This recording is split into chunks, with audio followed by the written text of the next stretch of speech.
Bismillahirrahmanirrahim. Assalamualaikum warahmatullahi wabarakatuh. Alhamdulillah wassalatu wassalamu ala Rasulillah wa ala alihi wa sahbihi wa mawalah wa la hawla wa la quwata illa billahi wa ba'd. Alhamdulillah, segala puja dan puja hanya milik Allah Subhanahu wa taala. Di pagi hari ini kembali kita bisa duduk untuk para talabul ilmi dan kita masih melanjutkan tafsir daripada surah Al-Fatihah.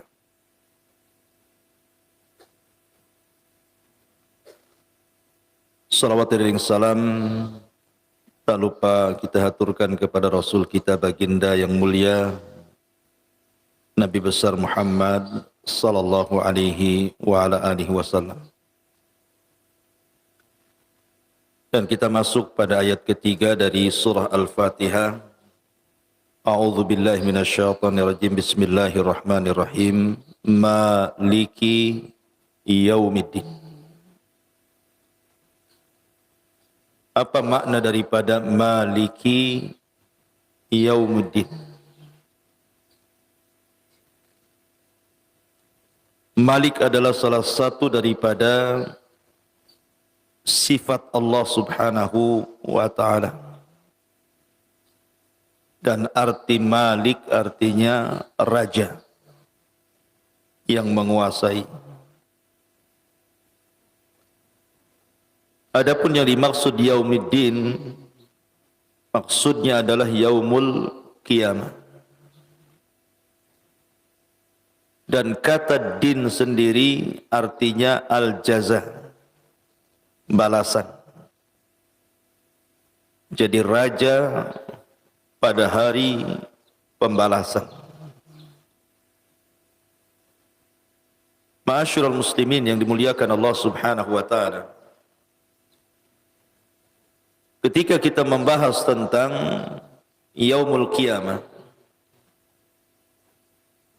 maka di antara 82 nama yang tercantum dalam Al-Quran yang menamai sebuah peristiwa yang sangat besar yang disebut dengan Yaumul Qiyamah, salah satunya adalah Yaumuddin. Nama-nama kiamat kan banyak. Ada namanya Yaumul Jaza, ada Al-Qari'ah, ada Al-Haqqah, ada At-Tammah, dan begitu seterusnya. Sampai ulama menyebutnya sampai kepada 82 nama. Salah satunya adalah Yaumuddin. Dan banyaknya nama kepada sebuah peristiwa menunjukkan dahsyatnya peristiwa itu. Ulama menyebutnya bahwa Yaumul Qiyamah itu laha arkan, memiliki rukun-rukun. Dan setiap satu di antara rukun-rukun Yaumul Qiyamah wajib diimani. Kalau tidak, maka kita akan jatuh kepada kekufuran. Pertama, rukun Yaumul Qiyamah artinya Yaumuddin adalah al-iman bil maut, beriman dengan kematian. Makanya Nabi SAW bersabda, "Idza mata ahadukum qamat qiyamatuhu." Kalau salah seorang di antara kalian meninggal dunia, maka tegaklah kiamat kepadanya. Dan itu yang pasti. Kullu nafsin dha'iqatul maut. Setiap jiwa itu pasti mengalami kematian. Dan kematian ini menentukan nasib seseorang. Apakah dia termasuk penduduk sorga ataukah dia menjadi penduduk neraka? Makanya ada istilah su'ul khatimah dan ada istilah husnul khatimah. Ada yang baik akhirnya, ada juga yang buruk akhirnya. Makanya kalau kita membaca hadis Bara bin Azib radhiyallahu anhu,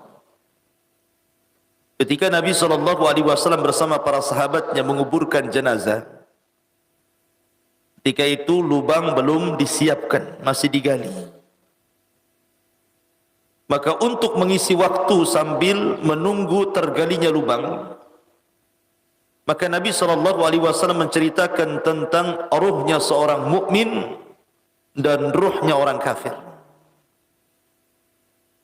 Kata Nabi SAW,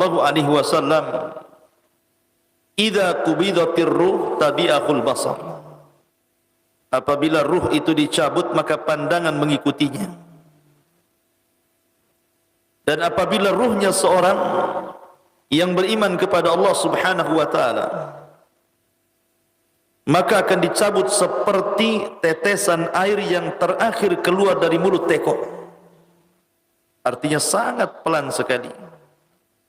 Dimulai dari jari jemari kaki dan tangannya, kemudian mengalir sampai ke tenggorokannya, kemudian keluar dari mulutnya. Kemudian setelah keluar dari mulutnya, maka ruh itu akan disambar oleh para malaikat yang sudah mempersiapkan kain kafan dari sorga dan hanut, minyak wangi dari sorga. Kemudian diangkat ruh ini ke langit. Semua malaikat di langit mencium bau harumnya, sehingga mereka bertanya-tanya, ini ruhnya siapa? Akhirnya kemudian roh ini dibawa oleh malaikat ini, kemudian menembus langit pertama, langit kedua sampai langit ketujuh. Dan itu isyaratnya ada dalam Al-Quran, dalam surah At-Tariq. Kenapa surat itu disebut At-Tariq? Tariq itu artinya mengetuk pintu. Dan pintu langit itu tidak sembarang diketuk dan tidak sembarang dibuka, kecuali dalam tempo-tempo tertentu. Salah satunya ketika ruh seorang mukmin dilesatkan ke langit, maka disitulah salah satu pintu langit terbuka. Karena tidak sembarang pintu itu dibuka. Nabi SAW dalam peristiwa Isra Mi'raj saja, Jibril mengetuk pintunya. Kemudian ditanya, "Man an, siapa kamu?" Kata Jibril, "Saya Jibril." "Wa man ma'aka, dan siapa yang bersamamu?" Kata Jibril, "Muhammad." "Awa qad uhiya ilai?" Apa sudah diizinkan dia? Artinya kalau Nabi SAW saja diinterogasi dulu bahasa kitanya, baru bisa dibuka pintu itu. Tapi ruhnya seorang mukmin langsung dibukakan pintu langit. Pertama, kedua, ketiga, sampai ketujuh. Sampai kemudian dihadapkan di hadapan Allah. Dan Allah Subhanahu wa taala katakan, kembalikan ruhnya ke dalam jasadnya, letakkan catatannya fil illiyin, di tempat yang paling tinggi. Maka ruh itu kemudian dikembalikan ke dalam jasadnya, sementara catatannya terus naik sampai diletakkan di surga. Kemudian ruhnya dibalikan ke dalam jasadnya. Ketika ruh dibalikan ke dalam jasadnya, disinilah terjadi disebut dengan dogtatul qabri, himpitan kuburan. Kemudian datang dua malaikat Munkar dan Nakir, kemudian bertanya tentang tiga soalan, atau disebut dengan salasatul usul atau usul salasa. Man rabbuk, wa ma nabiyuk, wa ma dinuk. Siapa Rabbmu, siapa nabimu, apa agamamu? Karena dia ruhnya seorang yang beriman, maka Allah berfirman, "Yutsabbitullahu alladhina amanu bil qawli tsabit." Yutsabbitullahu alladhina amanu bil qawli tsabit. Maka orang-orang yang beriman akan dimantapkan jawabannya. Dia akan mengatakan, "Rabbi Allah, Rabbku Allah. Wa Muhammadun Nabi, dan Muhammad Nabiku. Wal Islamu dini, dan Islam agamaku." Makanya kita senantiasa mengucapkan raditu billahi rabba wa bil islami dina wa bi Muhammadin nabiyya wa rasula. Karena ini pertanyaan kuburan. Kita harus diingatkan dengan 3 perkara ini. Ketika dia benar menjawab, maka Allah Subhanahu wa taala berfirman, "An sadaqa 'abdi." Hambaku telah benar. Bukakan pintu sorga kepadanya. Masukkan angin sorga kepadanya. Bawakan pakaian, makanan, minuman dari sorga kepadanya. Kemudian datanglah orang yang sangat ganteng, yang sangat indah. Kemudian mengajak bicara, ngobrol dalam kuburan itu. Tanpa terasa kiamat hampir dibangkitkan. Kemudian dia bertanya, siapa kamu baik sekali menemani diriku di tempat yang tidak ada siapapun kecuali diriku ini. Maka dia mengatakan, ana amaluka salih. Sayalah jelmaan amal soleh. Sayalah solatmu, sayalah zakatmu, sayalah silaturahimmu, sayalah zikirmu, sayalah birrul walidainmu, sayalah, dan begitu seterusnya. Maka kiamat dibangkitkan, dia pun mengatakan, ya Rabb, aqimis sa'ah, aqimis sa'ah. Ya Rabb, segerakan tegakkan kiamat, segerakan tegakkan kiamat supaya aku bisa cepat kembali kepada rumah dan keluargaku di surga. Tetapi berbeda dengan ruhnya orang kafir. Ruhnya orang kafir dicabut seperti senjata yang melingkar, seperti celurit yang dimasukkan ke dalam bulu-bulu kambing wol. Kemudian bulu itu disiram sehingga lengket dengan senjata itu.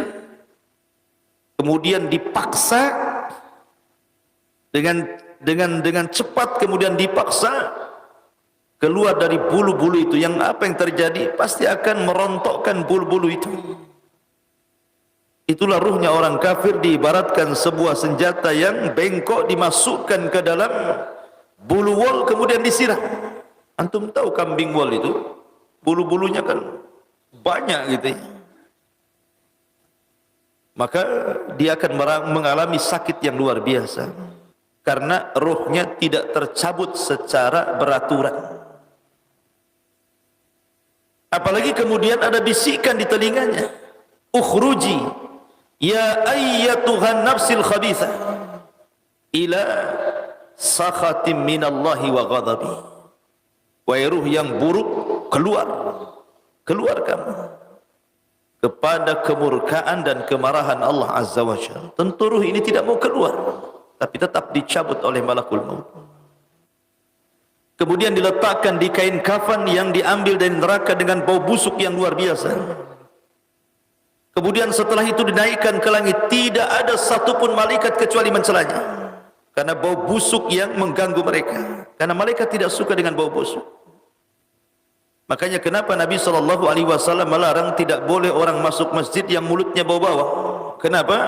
Fa innal malaikata yata'adza kama yata'adza banu Adam. Karena malaikat tersakiti dengan bau itu sebagaimana Bani Adam tersakiti. Malaikat tidak suka bau-bau yang busuk. Makanya malaikat mencela, ini ruhnya siapa? Oh seperti ini gitu ya. Ketika kemudian malaikat ini yang membawa sampai ke langit pertama, mengetuk pintunya, malaikat penjaga pintu langit tidak membukakan pintunya sama sekali. Makanya Allah Subhanahu wa taala isyaratkan dalam Al-Qur'an, la tufattahu lahu abwabus sama wa la yadkhuluna al-jannah hatta yalijal jamalu fi samil khiyat.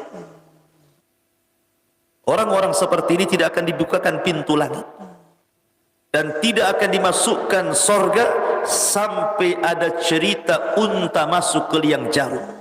Mana ada unta masuk ke liang jarum? Berapalah liang jarum itu? Dan berapa besar unta itu? Maka ruh itu dikatakan oleh Allah, letakkan catatannya di tempat yang paling rendah di dasar bumi, fi sijjin. Lemparkan ruh ke dalam jasadnya. Tidak diantar, dilemparkan dari atas. Kemudian ruh itu melayang-layang sampai ketika masuk ke dalam jasadnya, diibaratkan orang jatuh dari ketinggian. Gimana rasanya? Orang jatuh dari ketinggian, jangan lagi cerita dari langit, Dari masjid ini 5 meter saja antum terjun payung ke sini, itu bisa merasakan tuh sakitnya seperti apa. Di saat itu terjadi himpitan kubur, datang 2 malaikat Munkar dan Nakir mengejutkan dirinya, kemudian membentaknya, man rabbuka wa man nabiyyuka wa ma dinuka, karena dia tidak paham jawabannya. Dia hanya mengatakan ha ha la adri aqulu kama qala an-nas wa fa'altu kama fa'alan nas. Aku tidak tahu, aku tidak tahu. Aku hanya mengatakan yang didengar manusia mengucapkannya, ataupun aku melakukan apa yang aku lihat manusia melakukannya. Maka malaikat akan memukul-mukul dengan gadanya, yang kalau gada itu diletakkan di gunung Uhud, kata Rasul, hancur gunung Uhud itu dengan sekali pukulan. Akhirnya kemudian Allah Subhanahu wa taala berteriak dari langit dan mengatakan, "Ankadzaba 'abdi, hambaku telah berdusta. Sempitkan kuburannya." Maka disempitkan kuburannya sampai akhirnya menyempit dan meretakkan tulang-tulangnya. Maka ketika itu dibukakan pintu dari neraka, dihembuskan hembusan neraka kepadanya, dan didatangkan orang yang paling buruk, yang tuli, yang bisu, yang buta, dan di tangannya ada palu, dan terus memukul-mukul dia sampai kiamat dibangkitkan. Ma'asyiral muslimin yang dimuliakan Allah Azza wa Jalla, ini rukun yang pertama, beriman dengan kematian. Kemudian yang kedua, beriman dengan alam barzah. Berarti 2 perkara sudah saya jelaskan. Kemudian yang ketiga, rukun yang ketiga, beriman bil ba'tsi wan nusyur. Hari di mana manusia akan dibangkitkan. Idza zulzilatil ardu zilzalaha wa akhrajatil ardu athqalaha wa qala al insanu ma laha wa akhrajatil ardu athqalaha. Dan bumi mengeluarkan beban-beban beratnya. Wa alqat ma fiha wa takhallat. Dan kami lempar isi-isi bumi ke permukaan bumi.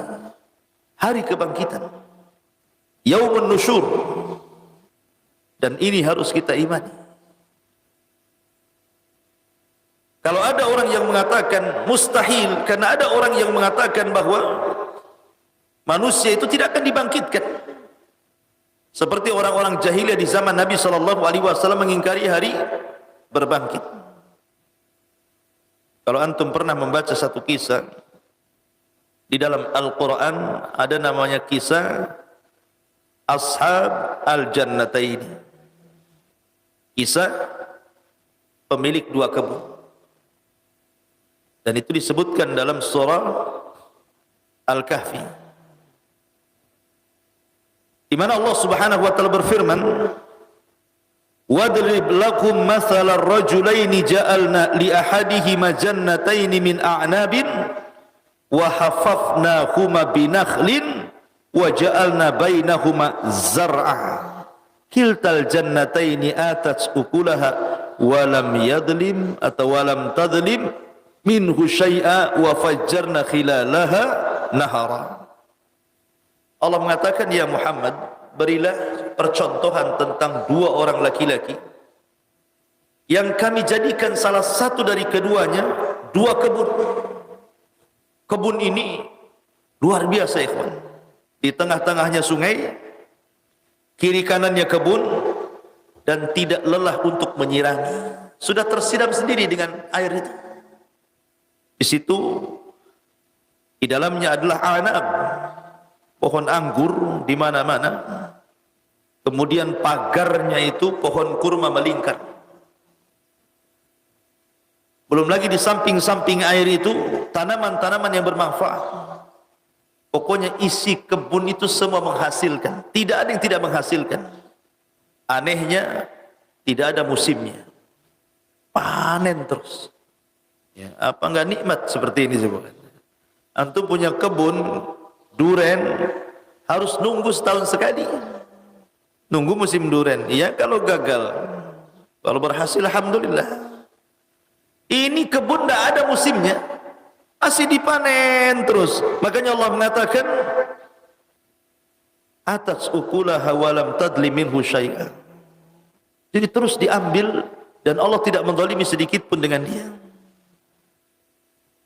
Jadi kisahnya ada dua orang laki-laki berserikat dalam sebuah usaha. Kebanyakan kalau orang berserikat, ikhwan, Allah mengatakan apa? Wa inna katsiran minal khulata la yabghi ba'dukum ba'dha. Kebanyakan orang berserikat dalam usaha itu pasti ada yang mendolimi salah satunya. Kebanyakan. Makanya ada orang usaha tidak mau berserikat itu. Takut apa? Takut ada kezaliman. Karena umumnya kalau sudah berserikat, Allah sendiri yang mengatakan wa inna katsiran minal khulata. Kebanyakan orang-orang kalau sudah berserikat itu la yabghi ba'dukum ba'dha, pasti akan mendolimi satu dengan yang lainnya. Dan itu kita bisa saksikan di masyarakat. Ada usaha 2-3 orang, kemudian yang satunya bermasalah, tengkar. Kan itu ya. Ada yang uangnya dibawa lari, ada yang hasilnya lebih banyak dibandingkan yang lainnya, macam-macam. Makanya kebanyakan orang mau usaha sendiri dia. Tidak mau dia bersyarikat dalam modal itu. Kecuali orang-orang yang dirahmati Allah Azza wa Jalla. Tapi kebanyakan seperti itu. Lah ada kisahnya, dua orang yang bersyarikat ini akhirnya kemudian memutuskan karena bermasalah ingin dikembalikan modalnya masing-masing. Maka sahamnya dikembalikan masing-masing 50%, 50%. Yang satu, maka dia pun dengan modal yang sudah kembali, dia belikan 2 kebun. Ketika mendengar kawannya beli 2 kebun, maka dia pun menginfakkan uangnya sebesar kawannya membeli 2 kebun. Kemudian kawannya membeli lagi budak-budak untuk dipekerjakan di kebunnya. Maka yang satunya mengeluarkan uang sebesar dia membeli budak, dia infakkan di jalan Allah. Kemudian yang satunya membeli pakaian-pakaian yang indah, rumah yang megah, maka dia pun menginfakkan sebesar dia membeli pakaian dan rumah yang megah. Ketika dia mendengar menikah dengan seorang wanita dengan mahar yang besar, dia pun mendengar dan dia pun keluarkan sebesar mahar dan pernikahan itu, kemudian diinfakkan jalan Allah. Kontras. Yang satunya dibelanjakan semua untuk dunia, yang satunya dibelanjakan semua untuk akhirat. Dua orang yang berbeda. Akhirnya yang satu yang dibelanjakan untuk dunia semakin hari semakin kaya, sampai Allah sebutkan memiliki 2 kebun. Tak pernah dizalimi. Hasilnya setiap hari menguntungkan sehingga makin kaya, makin kaya, makin kaya. Yang satu jatuh miskin karena diinfakkan di jalan Allah. Jadi suatu ketika kawannya yang orang soleh yang diinfakkan semuanya ini, hidupnya Allah uji susah. Akhirnya dia ingin mencari pekerjaan. Daripada dia mencari pekerjaan daripada orang lain, maka dia teringat dengan kawan bisnisnya dulu. Boleh jadi dia bekerja kepadanya karena dia dengar dia sudah kaya, ya hanya sebatas untuk menghidupi kehidupannya saja. Bukan untuk kaya, tidak. Kalau untuk kaya ngapain dia belanjakan? Hanya untuk sebatas kehidupan dia saja, makan minum begitu saja. Akhirnya melamarlah kerja orang ini kepada orang yang kaya, yang kawan bisnisnya dulu. Rupanya apa yang terjadi? Kawan yang kaya ini malah menghinanya. In bahasa kita bodoh kau gitu ya. Lihat aku sekarang. Kenapa hartamu semua diinfakkan, akhirnya kau miskin sekarang, akhirnya kau datang meminta-minta pekerjaan kepadaku. Makanya dikatakan wa kana lahu thamarun faqala li sahibihi wa huwa yuhawiru ana aktsaru minka malan wa azzu nafar. Lihat. Kalau hartamu tidak kau sedekahkan sepertiku seperti ini, lihat sekarang hartaku banyak. Lihat pekerjaku melimpah. Budak-budakku di mana-mana. Akhirnya kemudian malah kemudian dihinakan. Sebelum kemudian diusir kawannya ini, maka dia ingin memperlihatkan bagaimana kebunnya yang menghasilkan itu. Kemudian wa dakhala jannatahu wa huwa zalimun li nafsihi. Dia pun masuk membawa kawannya yang soleh itu ke dalam kebunnya dan dia mendolimi dirinya. Dan dia mengatakan, qala ma'adhunnu an tabida hadihi abada. Wa ma'adhunnu sa'ata qa'imah. Wa la in rudidtu ila rabbi la ajidanna khairan minha munqalaba. Lihat bagaimana kufurnya. Dia mengatakan, kebunku ini tidak mungkin binasa dan akan seperti ini terus. Dan saya yakin tidak akan terjadi kiamat, tidak akan terjadi kehancuran. Kalaupun terjadi kiamat, la in rudidtu ila rabbi, maka kalaupun seandainya aku dikembalikan kepada Rabbku, la ajidanna khairan minha munqalaba, tentu Allah akan berikan yang lebih indah lagi dibandingkan di dunia. Seolah-olah dia mengatakan apa? Harta ini bentuk kasih sayang Allah di dunia. Kalau Allah sayang kepadaku di dunia, tentu Allah lebih sayang lagi di akhirat. Tidak mungkin kalau Allah benci saya di dunia, Allah berikan kekayaan sebanyak ini. Maka kalaupun aku harus mati, pasti Allah akan ganti kekayaan jauh lebih baik lagi, katanya. Itulah yang disebutkan dalam surah Al-Fajr, ketika Allah Subhanahu wa taala mengatakan, fa ammal insan idza mabtalahu rabbuhu fa akramahu wa na'amahu fa yaqulu rabbi akraman. Tetapi kalau seandainya Allah sempitkan rezekinya, fa qadara alaihi rizqa fa yaqulu rabbi ahana. Jadi seolah-olah kalau Allah berikan kekayaan, akraman, Allah sedang memuliakan diriku. Kalau Allah cabut kekayaan, rabbi ahana, Allah sedang menghina diriku. Itu bukan barometer. Orang kaya disayangi Allah, orang miskin dibenci Allah. Bukan itu, karena kekayaan itu berserikat mukmin dan kafir. Namrud kaya, Sulaiman kaya. Apa bedanya? Kekayaan bukan tanda orang dicinta, tanda orang dibenci. Tidak ada, kekayaan itu berserikat mukmin dan kafir masalahnya. Makanya kemudian dia mengatakan seperti itu. Apa yang terjadi? Dia lupa bahwa itu nikmat dari Allah. Ketika membawa kawannya ke dalam kebunnya, sebelum mereka sampai, kebun itu sudah terbakar. Tidak ada satu sisa pohon pun yang menancap di bumi. Ya, baik. Artinya bahwa jangan ingkari ada hari pembalasan, hari kebangkitan, semua akan dibangkitkan. Orang ini tidak yakin dengan hari kebangkitan. Dan mengatakan, kalaupun ada kebangkitan, tentu aku dibangkitkan lebih kaya lagi. Kan kurang ajar ngomong begini kan. Makanya ikhwatu fiddin, muliakan Allah Azza wa Jal, dalam surah Al-Baqarah yang pernah saya jelaskan, bahwa tidak mustahil Allah membangkitkan manusia dari kematian. Di dunia saja Allah sudah kisahkan beberapa kisah bagaimana Allah menghidupkan dari kematian. Contohnya kisah Bani Israel ketika meminta kepada Musa supaya Musa memperlihatkan Tuhannya. Lan nu'mina laka hatta narallaha jahra. Kami tidak akan beriman dengan kenabian wahai Musa sampai kami bisa melihat Tuhanmu dengan kedua mata kami. Karena lancangnya, fa akhadathhumus sa'iqatu wa antum tanzurun. Maka mereka disambar halilintar, mati semua. Ini orang pilihan Musa yang ngomong begini. 12 orang pilihan Musa, bukan orang-orang kaleng-kaleng. Orang-orang pilihan yang ngomong begini. Sebentar di sisi lain Bani Israel sedang menyembah patungnya Samiri, yang jahil-jahilnya. Ini yang cerdas-cerdasnya juga ngomong pula seperti itu. Bani Israel itu enggak, orang pintarnya enggak ada orang jahilnya sama. Yang satunya nyembah patung Samiri, yang satunya pula orang-orang cerdasnya mengatakan la nu'mina laka hatta narallaha jahra. Maka Allah sambar dengan halilintar. Tsumma ba'atsnakum min ba'di mautikum. Setelah mereka mati, kami hidupkan kembali. Nikmat apa lagi setelah kematian dihidupkan kembali? Itu nikmat. Kemudian kisah yang kedua, masih kisah Bani Israel, kisah Nabi Hazkiel. Nabi Hazkiel ini lewat di sebuah tempat.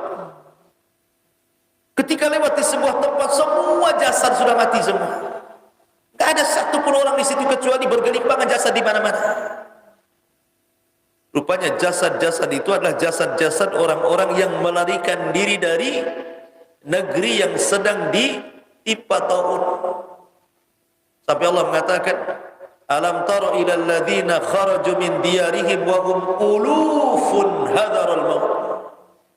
Tidakkah kau lihat sebuah kaum yang keluar yang jumlah mereka banyak, uluf. Uluf itu beda dengan alaf. Alfun itu mufrad, kalau jamaknya alaf. Kalau uluf itu di atasnya alaf lagi itu, ribuan saking enggak banyaknya gitu. Keluar dari negeri yang ditimpa taun.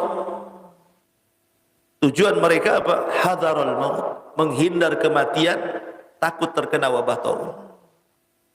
Rupanya mereka keluar dari negeri itu, ketika sampai di sebuah padang lembah, tiba-tiba malaikat maut sudah menunggu mereka.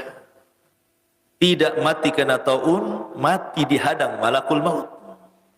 Maka malaikat maut mencabut nyawanya orang yang lari dari negeri yang terkena wabah taun. Makanya dalam Islam, apabila di sebuah negeri terjangkit penyakit wabah taun atau yang sejenisnya, yang di dalam jangan keluar, yang di luar jangan ke dalam. Khawatir menularkan ke yang lainnya. Bersabar di situ. Tapi taun bagi bangsa dulu azab, tapi bagi umat Islam adalah syahid. Ya. Lah dari sini menunjukkan apa? Orang-orang ini hendak menghindar dari taun, tetapi kena takdir kematian. Makanya ada istilah al-hadharu la yamna'ul qadara. Menghindar dari kematian tidak menolak takdir kematian. Mati juga dia dengan malakul maut itu. Nabi Hazkiel lewat di situ, banyak jasad di mana-mana ini. Akhirnya kemudian dia heran karena tidak tahu penyebabnya. Maka dia pun berdoa kepada Allah Azza wa Jalla untuk menghidupkan mereka. Akhirnya mereka semua dihidupkan dan mereka pun beriman kepada Hazkiel. Karena umat sebelumnya ditimpa taun karena mereka kufur dengan nabinya, maka ditimpakan taun. Ini kisah yang kedua. Kisah yang ketiga, kisah Nabi Uzair yang sering antum dengar. Ketika dia melihat Palestina yang hancur lebur, kemudian dia bertanya, kaifa yuhyillahu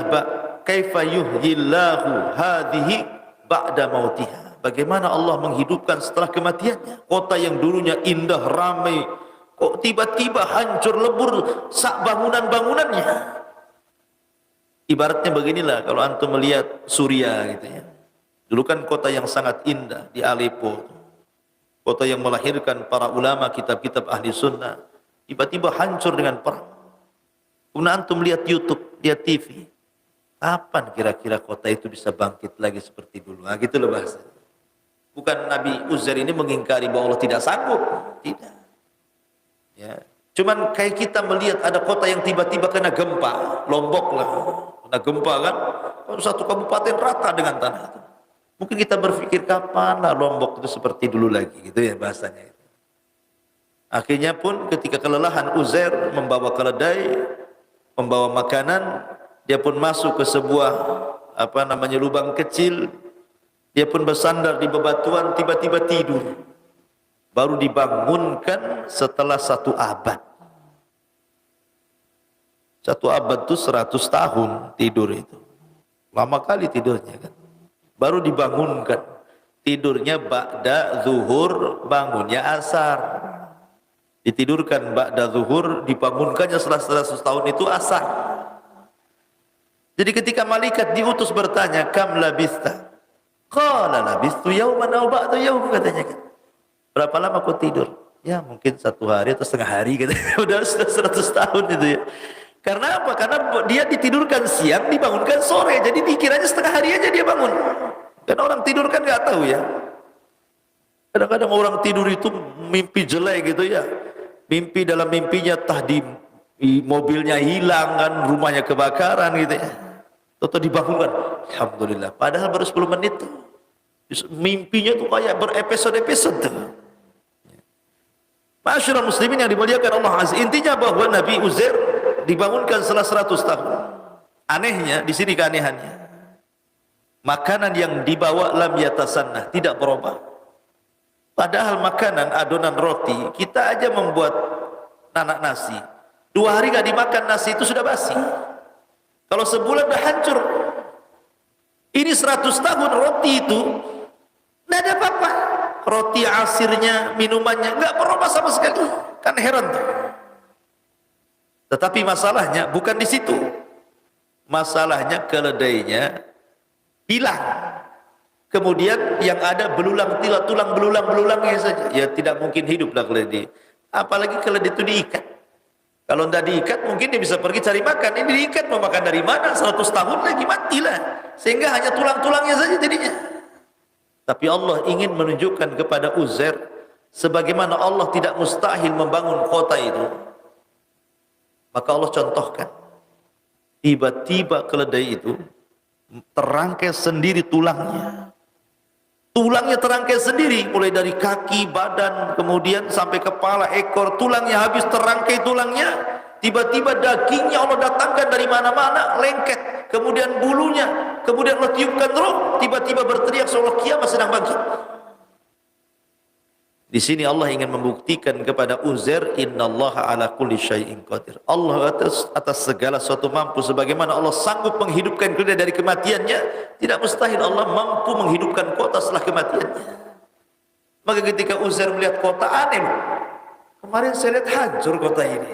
Kota ada bekas-bekas hancurnya, sudah ramai lagi, banyak orang lagi, bangunannya banyak lagi. Itulah Allah ala kulli syai'in qadir, mampu menghidupkan setelah kematian. Kemudian kisah yang keempat, kisah Ibrahim. Ketika dia meminta bagaimana caranya Allah menghidupkan setelah kematian, maka Allah katakan ambil 5 burung katanya. Potong-potong, pisahkan kaki, kepala, badan, sayapnya di masing-masing gunung. Kau seru mereka. Akhirnya 5 burung, ada yang mengatakan burung di sini unggas, ya mungkin ada entoknya, ada ayamnya, ada burungnya, macam-macam supaya dibedakan.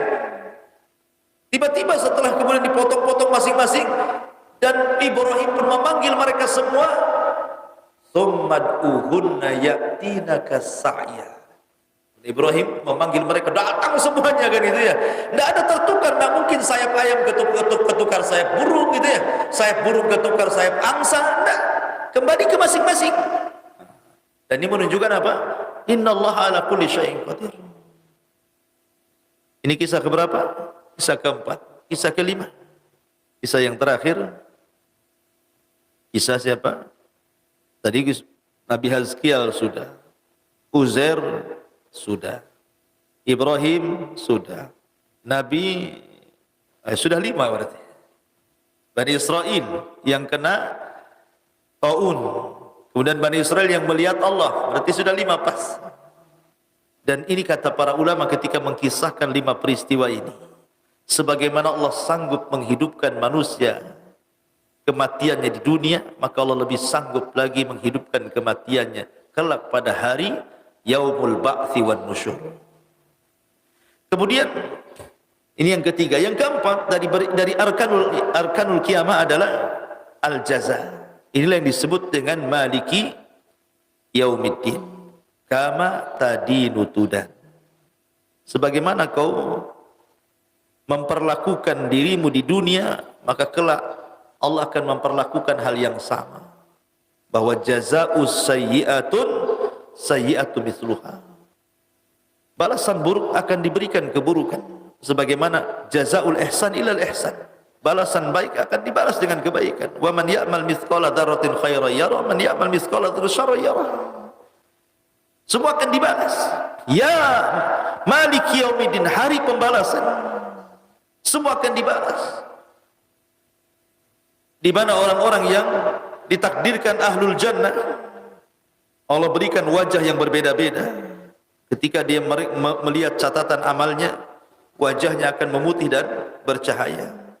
Ketika selesai dia membaca catatan amalnya, wajahnya akan musyriqah, musfirah, menguning saking bahagia. Ketika masuk ke dalam surga, maka wajahnya akan wajah mun'imah. Wujuhu yawma idzin na'imah, bahagia. sampai akhirnya wajahnya berubah menjadi wujuhu yauma idzin na'imah lisa'iha radiyah, wajah orang-orang yang diridhai Allah Subhanahu wa taala. Dan itu balasan bagi orang-orang yang beriman. Tapi orang-orang kafir wajahnya akan menghitam. Yauma tabyaddu wujuh wa taswaddu wujuh. Wajahnya akan hitam kelam. Makin dibaca catatannya makin hitam. Makin hitam, makin hitam. Badannya dibesarkan sehingga tidak jelas berapa besarnya. Kenapa penduduk neraka dibesarkan badannya? Supaya mudah diazab. Dia dzukul azab. Sampai giginya penduduk neraka itu besarnya seperti gunung Uhud. Itu giginya. Gimana mulutnya, gimana kepalanya, gimana badannya. Giginya seperti gunung Uhud. Menunjukkan bahwa penduduk neraka itu besar badannya.